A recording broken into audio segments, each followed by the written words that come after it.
কোরআনে কারীম আল্লাহর কালাম, ইলমুল ওয়াহি। এই কোরআনে কারীম পৃথিবীর রূহ। একজন মানব দেহের মধ্যে রূহের যেরকম সম্পর্ক, পৃথিবীর মধ্যে কোরআনে কারীমের তেমন সম্পর্ক। যতদিন পর্যন্ত মানব দেহে রূহ থাকে ততক্ষণ পর্যন্ত তার হাত কাজ করে, চক্ষু কাজ করে, মুখ কাজ করে, সমস্ত অঙ্গ প্রত্যঙ্গ কাজ করে। আর যখনই এই রূহ চলে যায় তখন এই শরীর অকেজো হয়ে পড়ে, সমস্ত অঙ্গ প্রত্যঙ্গের কাজকর্ম বন্ধ হয়ে যায় এবং একদিন দুই দিন পরে তার মধ্যে পচন ধরে। কেউ একদিন দুই দিন রাখতে চায় না।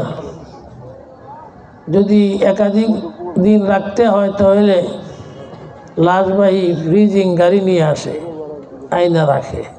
কেন? পচন ধরবে, দুর্গন্ধ ছড়াবে। রূহ নাই। রূহ যতদিন থাকে এর মধ্যে কোনো পচন নাই, দুর্গন্ধ নাই। যেদিন পৃথিবীর থেকে ঠিক এরকমভাবে যতদিন পর্যন্ত এই পৃথিবীর বুকে ইলমে ওয়াহির চর্চা থাকবে ততদিন পর্যন্ত এই পৃথিবীর ঠিক মতো চলবে, এই পৃথিবীর নিজাম চলবে। চন্দ্র কাজ করবে, সূর্য কাজ করবে, হাওয়া বাতাস কাজ করবে, সব কিছু ঠিকঠাক চলবে। কিন্তু যেদিন এই পৃথিবী থেকে পৃথিবীর রূহ ইলমুল ওয়াহি উঠে যাবে, একটা লোকও ইলমে ওয়াহির ধারক বাহক থাকবে না। আল্লাহ পাক রব্বুল আলামিন এই পৃথিবীকে আপনার খতম করে দিবেন, কিয়ামত কায়েম হবে। লা তাকুমু সাআহ হাত্তা ইউকালা ফিল আরদি আল্লাহ আল্লাহ।